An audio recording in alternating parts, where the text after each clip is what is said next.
Discuss ചെയ്യാൻ പോകുന്നത് class 9-ലെ chapter 2 decimal forms ആണ്. അപ്പോൾ നമ്മൾ ഈ ഡെസിമൽ ഫോംസ് എന്നുള്ള ചാപ്റ്ററിൽ ഇമ്പോർട്ടൻ്റ് ആയിട്ട്, അതായത് നിങ്ങൾക്ക് എക്സാമിന് വരാൻ ചാൻസ് ഉള്ള എല്ലാ ക്വസ്റ്റ്യനും അതുപോലെ തന്നെ കോൺസെപ്റ്റുകളും നമ്മൾ ഇന്ന് ഡിസ്കസ് ചെയ്യുന്നതായിരിക്കും. അപ്പോൾ എല്ലാവരും റെഡി ആയിട്ടിരിക്കുക. അതുപോലെ തന്നെ നിങ്ങളുടെ ഫ്രണ്ട്സിനൊക്കെ ഈ വീഡിയോ ഷെയർ ചെയ്ത് കൊടുക്കുക. അപ്പോൾ നമുക്ക് ചാപ്റ്ററിലോട്ട് പോവാം അല്ലേ. നമുക്ക് ഇങ്ങനെ ഒരു ഫ്രാക്ഷൻ ഉണ്ട്, 23/100 നമുക്ക് ഇങ്ങനെ ഒരു ഫ്രാക്ഷൻ ഉണ്ട്. ഓക്കെ, അപ്പോൾ നമ്മൾ ഇതിനെ എങ്ങനെ ഡെസിമൽ ഫോമിലേക്ക് എഴുതും? ഇതിനെങ്ങനെയാണ് നമ്മൾ ഡെസിമൽ ഫോമിലേക്ക് എഴുതുക? സി, ഇവിടെ നമുക്ക് ഡിനോമിനേറ്ററിൽ എന്താണ് 100 ആണ് അല്ലേ. 100 എന്ന് പറയുന്നത് പവർ ഓഫ് 10 ആണ് അല്ലേ. അപ്പോൾ ഇവിടെ 100-ൽ എത്ര സീറോസ് ആണുള്ളത്? 2 സീറോസ് ആണുള്ളത്. അപ്പോൾ നമ്മുടെ ഡെസിമൽ ഫോമിൽ എത്ര ഡിജിറ്റ്സ് ആണ് ഡെസിമൽ പോയിന്റിന് ശേഷം ഉണ്ടാവുക? 2 ഡിജിറ്റ് ആണ് ഡെസിമൽ പോയിന്റിന് ശേഷം ഉണ്ടാവുക. ദാറ്റ് ഈസ് 0.23 എന്ന് എഴുതാൻ പറ്റും. ഇതിന് 0.23 എന്ന് എഴുതാം. ഇനി ഇവിടെ 703 ഡിവൈഡഡ് ബൈ 1000 എന്നാണ്.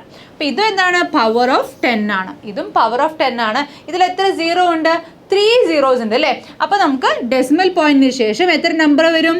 ഡെസിമൽ പോയിന്റിന് ശേഷം 3 നമ്പേഴ്സ് വരും അല്ലേ. That is 703. ഓക്കെ, ഇനി അടുത്ത നമ്പർ നോക്കിയേ, 3/100 എന്നാണ്.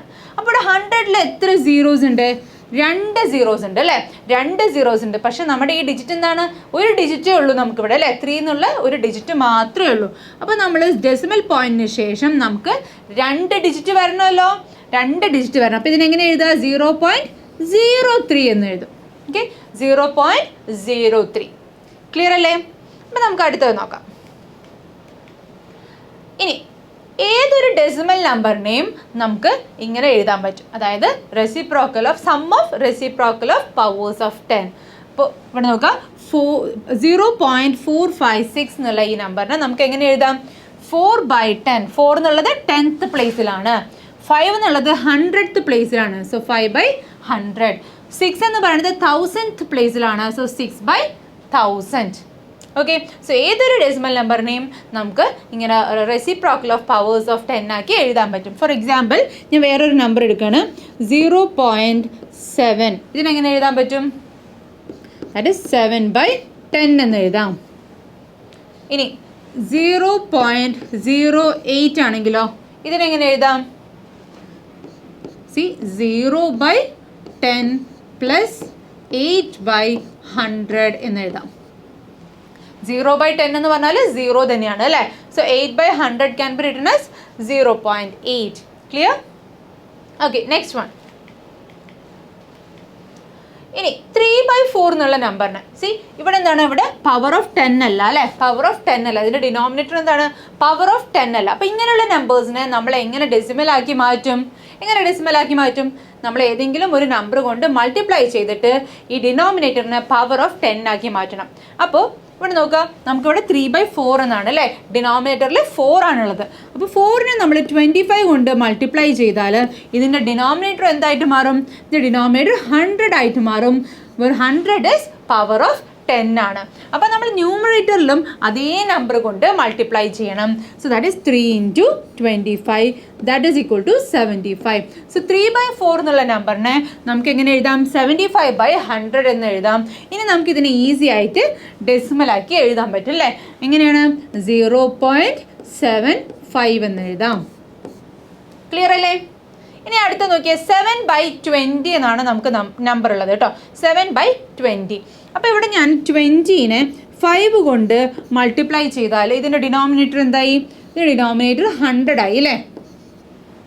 സോ നമ്മൾ സെയിം നമ്പർ കൊണ്ട് ഇതിൻ്റെ ന്യൂമറേറ്ററിനെയും മൾട്ടിപ്ലൈ ചെയ്യണം. That is 7 × 5, that is 35. So 35/100 എന്നായി അല്ലേ. നമ്മൾ 7/20 എന്തായിട്ട് മാറി? 35/100 എന്നായിട്ട് മാറി. ഇനി നമുക്കതിനെ ഈസി ആയിട്ട് ഡെസിമൽ ഫോമിൽ നമുക്ക് എഴുതാൻ പറ്റും അല്ലേ. എങ്ങനെയാണ്? 0.35. ക്ലിയർ അല്ലേ? ഓക്കെ, അപ്പോൾ അടുത്തത് നോക്കാം. ഇനി 3/8. അപ്പോൾ ഇവിടെ നോക്കുക, അവിടെ 8 എന്താണ്? 8 എന്ന് പറയുന്നത് പവർ ഓഫ് 10 അല്ല അല്ലേ. അപ്പോൾ നമുക്കിതിനെ പവർ ഓഫ് 10 ആക്കി മാറ്റണം. അപ്പോൾ ആദ്യം ഞാൻ അതിനെ ചെയ്യാൻ പോകുന്നത്, 8-നെ നമുക്ക് എങ്ങനെ എഴുതാം? 8 ക്യാൻ ബി റിട്ടൺ ആസ് 2 × 2 × 2 എന്ന് എഴുതാം അല്ലേ. 2 × 2 × 2 എന്ന് എഴുതാൻ പറ്റും. ഇനി ഇവിടെ ശ്രദ്ധിച്ചോ, ഇതിനെ നമുക്ക് എന്താണ് പവർ ഓഫ് 10 ആക്കി മാറ്റണം അല്ലേ. പവർ ഓഫ് 10 ആക്കി മാറ്റണമെങ്കിൽ ഞാൻ ഏത് നമ്പർ കൊണ്ടാണ് മൾട്ടിപ്ലൈ ചെയ്യേണ്ടത്? സി, ഇതിനെ ഞാൻ ഇൻറ്റു 5 ചെയ്യണം, ഇതിനെയും ഇൻറ്റു 5 ചെയ്യണം, ഇതിനെയും ഇൻറ്റു 5 ചെയ്താൽ എനിക്ക് 10 ആയിട്ട് മാറും അല്ലേ? 10 ആയിട്ട് മാറും. അത് 10 × 10 × 10 എന്നായിട്ട് മാറും ഇത് അല്ലേ? സോ ഞാൻ 5 × 5 × 5 കൊണ്ട് ആണ് ഇവിടെ മൾട്ടിപ്ലൈ ചെയ്യേണ്ടത്. ദാറ്റ് ഈസ് 125 കൊണ്ട് ഞാൻ മൾട്ടിപ്ലൈ ചെയ്യാണ്. ഓക്കെ, 125 കൊണ്ട് മൾട്ടിപ്ലൈ ചെയ്യാം. സോ 8 × 125 എന്ന് പറയുമ്പോൾ എനിക്ക് എന്ത് കിട്ടും? 10 × 10 × 10 എന്ന് കിട്ടും. ദാറ്റ് ഈസ് അത് എത്ര 2 ഉണ്ടോ അത്രയും നമ്മൾ എന്ത് വേണം? 5 ഉണ്ടാവണം. എന്നാലാണ് എന്തുണ്ടാവുക? അത് പവർ ഓഫ് 10 ആയിട്ട് മാറുള്ളൂ അല്ലേ? സോ ഇവിടെ 8 × 125 ദാറ്റ് ഈസ് 1000 ആണ്. ഇനി 3 × 125 എത്രയാണ്? 5 × 3 15, 1 3 × 2 6, 6 + 1 7, 1 3 3 375. So that is equal to 0.375. Clear alle? Okay. Now next. Okay. Write the decimal forms of the following numbers. അപ്പോൾ നിങ്ങൾക്ക് ഇത് എക്സാമിനൊക്കെ വരാൻ ചാൻസ് ഉള്ള ഒരു ടൈപ്പ് ക്വസ്റ്റൻ ആണിത്. അപ്പോൾ ഇതിനെ നമുക്ക് എങ്ങനെ എഴുതണം? Write the decimal forms of the following number. അപ്പോൾ ഇതിനെങ്ങനെ എഴുതാം? 4/10 എന്ന് പറഞ്ഞാൽ നമുക്ക് എങ്ങനെ എഴുതാം? 4/10 എന്ന് പറഞ്ഞാൽ എന്താണ്? 0.4 ആണ് അല്ലേ? 0.4 ആണ്. അതിൻ്റെ കൂടെ നമ്മൾ എന്ത് ആഡ് ചെയ്യണം? 6/100 ആഡ് ചെയ്യണം. 6/100നെ നമുക്ക് എങ്ങനെ എഴുതാം? 0.06 എന്ന് എഴുതാം അല്ലേ? 0.06 എന്ന് എഴുതാം. ഇനി 9/1000നെ നമുക്ക് എങ്ങനെ എഴുതാം? 0.009 എന്നായിട്ട് മാറും അല്ലേ? ഇനി ഇത് മൂന്നും കൂടി ആഡ് ചെയ്താൽ നമ്മുടെ നമ്പർ കിട്ടും. അപ്പം എങ്ങനെയാണ്? 0.469. 0.469. സോ ഈ നമ്പർ ഏതാണ്? 0.469 ആണ്. ക്ലിയർ അല്ലേ? ഓക്കെ, അപ്പോൾ നമുക്ക് അടുത്ത ക്വസ്റ്റ്യൻ നോക്കാം. Write the decimal form of 1/8. So 1/8 നമ്മൾ നേരത്തെ കണ്ട ഒരു ടൈപ്പ് ക്വസ്റ്റ്യൻ ആണ് അല്ലേ? സോ ഇവിടെ നോക്കാം, 1/8 ആണ് അല്ലേ? അപ്പോൾ ഇവിടെ ഡിനോമിനേറ്ററിൽ എന്താണുള്ളത്? 8 ആണ്. 8 എന്ന് പറഞ്ഞാൽ നമുക്ക് എങ്ങനെ എഴുതാം? 8 ക്യാൻ ബി റിട്ടൺ ആസ് 2 × 2 × 2. അപ്പോൾ നമുക്ക് ഇതിനെ പവർ ഓഫ് 10 ആക്കണമെങ്കിൽ 5 × അതായത് ഓരോ 2നും എന്ത് വേണം? 5 വേണം അല്ലേ? സോ ഇവിടെ ഒരു 5 വേണം, ഇവിടെ ഒരു 5 വേണം, ഇവിടെയും ഒരു 5 വേണം. അതായത് 5 × 5 × 5 ദാറ്റ് ഈസ് 125 കൊണ്ട് നമ്മൾ ന്യൂമറേറ്ററിനെയും ഡിനോമിനേറ്ററിനെയും മൾട്ടിപ്ലൈ ചെയ്യണം. ഓക്കെ, അപ്പോൾ നമുക്ക് എന്തായിട്ട് മാറും? 125/1000 എന്നായിട്ട് മാറും. 125/1000. അപ്പം ഇതിനെങ്ങനെ നമുക്ക് ഡെസിമൽ ഫോമിൽ എഴുതാം? 0.125. ക്ലിയർ അല്ലേ? ഈസി അല്ലേ? അപ്പം ഇങ്ങനത്തെ ക്വസ്റ്റ്യൻസ് ഒക്കെ എക്സാമിന് വന്നാൽ നിങ്ങൾ എന്തായാലും അത് എഴുതണം കേട്ടോ. Okay, next one. Write the decimal form of 3/4. ഇപ്പം 3/4ൻ്റെ ഡെസിമൽ ഫോമാണ് എഴുതാൻ പറഞ്ഞിരിക്കുന്നത്. 3/4. 3/4ന് നമുക്ക് എങ്ങനെ എഴുതാം? 3/4ന് നമ്മളിതിവിടെ 25 കൊണ്ട് മൾട്ടിപ്ലൈ ചെയ്യാണ്. അതുപോലെ തന്നെ ഇവിടെയും 25 കൊണ്ട് മൾട്ടിപ്ലൈ ചെയ്യാണ്. സോ നമ്മുടെ നമ്പർ എന്തായിട്ട് മാറി? 3 × 25 75 ആണ്. 4 × 25 100 ആണ്. അപ്പോൾ എന്തായി? 0.75 എന്നായിട്ട് മാറി. 0.75 എന്നായിട്ട് മാറി. ഇനി എന്താ ചോദിച്ചിരിക്കുന്നത്? How many 1/10s are there in 3/4? 3/4ൽ എത്ര 1/10 ഉണ്ട് എന്നാണ് ചോദ്യം. അപ്പോൾ 3/4 എന്ന് പറഞ്ഞാൽ എന്താണ്? 3/4 എന്ന് പറഞ്ഞാൽ ഇപ്പം എന്താ? 0.75 ആണ് അല്ലേ? 0.75 ആണ്. അപ്പോൾ അതിൽ എത്ര 1/10 ഉണ്ട്? അതിൽ എത്ര 1/10 ഉണ്ട് നോക്കിക്കേ. 0.75ന് നമുക്ക് എങ്ങനെ എഴുതാം? 7/10 + 5/100 എന്ന് എഴുതാം അല്ലേ? 7/10 + 5/100 എന്ന് എഴുതാം. അപ്പോൾ ഇതിൽ എത്ര 1/10 ഉണ്ട്? 7 1/10 ഉണ്ട് അല്ലേ? 7 × 1/10 ഉണ്ട്. 7 × 1/10 ഉണ്ട്. So how many 1/10s are there in 3/4 എന്ന് ചോദിച്ചാൽ എത്രയാണ്? 7 1/10 ഉണ്ട്. So answer is 7. Clear? Okay, അപ്പോൾ അടുത്ത question. Write the decimal form of 2/10 + 3/100 + 4/1000. So നമ്മുടെ നമ്പർ എങ്ങനെയാണ്? 2/10 + 3/100 + 4/1000. ഓക്കെ, സോ 2/10 എങ്ങനെ എഴുതാം? 0.2. ഡെസിമൽ പോയിന്റ് കഴിഞ്ഞിട്ട് ഒരു നമ്പറാണ് ഉണ്ടാവുക. ഇനി 3/100 എങ്ങനെ എഴുതാം? 0.03 എന്ന് എഴുതാം. ഇനി 4/1000 നമുക്ക് എങ്ങനെ എഴുതാം? 0.004 എന്ന് എഴുതാം.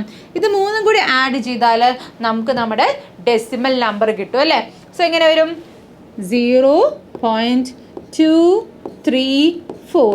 So the number is 0.234. Clear? Okay. Write the fractional form of 0.125. ഇനി നമുക്ക് നേരെ എന്താണ് 0.125ൻ്റെ ഫ്രാക്ഷണൽ ഫോം ആണ് നമുക്ക് എഴുതേണ്ടത്. അപ്പോൾ ഇവിടെ നോക്കാം, 0.125 എന്ന് പറയുമ്പോൾ ഇതിനെ നമുക്ക് എങ്ങനെ എഴുതാം? ആദ്യം തന്നെ നമുക്കിതിനെ 125 ഡിവൈഡഡ് ബൈ 1000 എന്ന് എഴുതാം. ഇപ്പം തന്നെ ഇതെന്താണ്? ഫ്രാക്ഷണൽ ഫോമായി അല്ലേ? ഇത് ഫ്രാക്ഷണൽ ഫോമായി. ഇത്രയേ ഉള്ളൂ ഫ്രാക്ഷണൽ ഫോം എഴുതാൻ. ഇനി വേണമെങ്കിൽ നിങ്ങൾക്ക് ഇതിനെ സിംപ്ലിഫൈയും ചെയ്യാം. സോ സിംപ്ലിഫൈ ചെയ്യുമ്പോൾ എന്ത് വരും? 125 ഇവിടെ എന്ത് വരും? 1/8 എന്നായിട്ട് മാറും. So that is equal to 1/8. Okay. So 0.125ൻ്റെ ഫ്രാക്ഷണൽ ഫോം എന്താണെന്ന് ചോദിച്ചാൽ 1/8. Clear? Okay. So next one, write the decimal form of the following number. So 1/5 plus 1/25 plus 1/125 എന്നാണ് ക്വസ്റ്റ്യൻ. അപ്പോൾ ഇവിടെ നോക്കുക, നമുക്കിതിന് എന്താണ്? ഡെസിമൽ ഫോമിലേക്ക് എഴുതണം. അപ്പോൾ ഡെസിമൽ ഫോമിലേക്ക് എഴുതണമെങ്കിൽ നമുക്ക് ഡിനോമിനേറ്റർ എന്ത് വേണം? ഡിനോമിനേറ്റേഴ്സ് ഒക്കെ എന്ത്? പവർ ഓഫ് 10 വേണം അല്ലേ? സോ നമുക്ക് ഇതിനൊക്കെ ആദ്യം പവർ ഓഫ് 10 ആക്കി മാറ്റാം. സോ 1/5 എന്ന് പറയുമ്പോൾ നമുക്ക് എങ്ങനെ എഴുതാം? 1/5നെ നമുക്ക് എങ്ങനെ എഴുതാം? നമ്മൾ 2 കൊണ്ട് ന്യൂമറേറ്ററും ഡിനോമിനേറ്ററും മൾട്ടിപ്ലൈ ചെയ്യാണ്. സോ ഇതെന്തായിട്ട് മാറും? 2/10 എന്നായിട്ട് മാറും. So that is equal to 0.2 എന്നായിട്ട് മാറി. ഇനി 1/25 ആണെങ്കിലോ? 1/25 നമുക്ക് എങ്ങനെ എഴുതാം? 1/25നെ നമുക്ക് എങ്ങനെ എഴുതാം? 1/25 ആണ്. സോ ഞാനിതിനെ 4 കൊണ്ട് ന്യൂമറേറ്ററിനെയും ഡിനോമിനേറ്ററിനെയും മൾട്ടിപ്ലൈ ചെയ്യാണ്. സോ എനിക്ക് എന്ത് കിട്ടും? 4/100 എന്നായിട്ട് മാറും അല്ലേ? 4/100. 4/100 നമുക്ക് എങ്ങനെ ഡെസിമൽ ഫോമിൽ എഴുതാം? 0.04 എന്ന് എഴുതാം അല്ലേ? 0.04 എന്ന് എഴുതാം. ഇനി അടുത്തത് 1/125 ആണ്. 1/125 ആണ്. അപ്പോൾ നിങ്ങൾ കുറേ പ്രോബ്ലംസ് ചെയ്തപ്പോൾ നിങ്ങൾക്ക് മനസ്സിലായി എന്താണ്? നമ്മളിതിനെ 8 കൊണ്ട് മൾട്ടിപ്ലൈ ചെയ്താൽ നമുക്ക് 1000 എന്ന് കിട്ടും അല്ലേ? 125നെ 8 കൊണ്ട് മൾട്ടിപ്ലൈ ചെയ്താൽ നമുക്ക് 1000 എന്ന് കിട്ടും. So that is a power of 10, right? So 8/1000. 8/1000 നമുക്ക് എങ്ങനെ ഡെസിമൽ ഫോമിൽ എഴുതാം? 0.008, റൈറ്റ്? സോ ഈ 3 നമ്പറും കൂടി ആഡ് ചെയ്യുമ്പോൾ കിട്ടുന്ന ഡെസിമൽ നമ്പറാണ് നമ്മളിത് ചോദിച്ചിരിക്കുന്നത്. സോ 1/5 എന്താണ്? 0.2 പ്ലസ് 0.04 പ്ലസ് 0.008 ആണ്. സോ ഇത് 3 കൂടി ആഡ് ചെയ്യുമ്പോൾ നമുക്ക് എന്ത് കിട്ടും? 0.248 എന്ന് വരും. So decimal number is 0.248. So നിങ്ങൾക്ക് ഇങ്ങനെയുള്ള ക്വസ്റ്റ്യൻസ് ഒക്കെ ഇപ്പോൾ പ്രാക്ടീസ് ചെയ്യാൻ എളുപ്പമായിട്ടുണ്ടാവും അല്ലേ? അപ്പോൾ നിങ്ങൾ ഈ വീഡിയോ നിങ്ങളുടെ ഫ്രണ്ട്സിനൊക്കെ ഷെയർ ചെയ്ത് കൊടുക്കുക. ഓക്കെ, അപ്പോൾ നമുക്ക് അടുത്ത വീഡിയോയിൽ കാണാം. Till then bye.